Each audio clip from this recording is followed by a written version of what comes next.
Yan ang importante. Sir Roderick, Ako naman, first time no? First time ko silang makatrabaho. Honestly, siyempre sa simula, medyo hesitant ka pa sa first day dahil hindi mo sila masyadong kilala.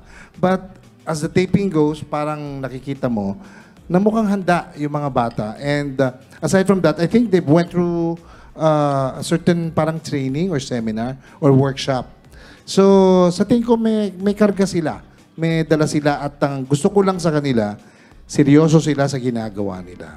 Kasi kung hindi sila seryoso at hindi nila mahal yung ginagawa nila, syempre alam na natin kung anong kalabasan. Pero pag minahal mo ang trabaho mo and you're dedicated at may respeto ka sa mga kasamahan mo, I think they will go a long, long, long way. Lalo na si Migs na nakikita kong laging nakakasa. Lagi ko sinasabi ko sa kanya, nakakasa siya at yung mga kasamahan niya.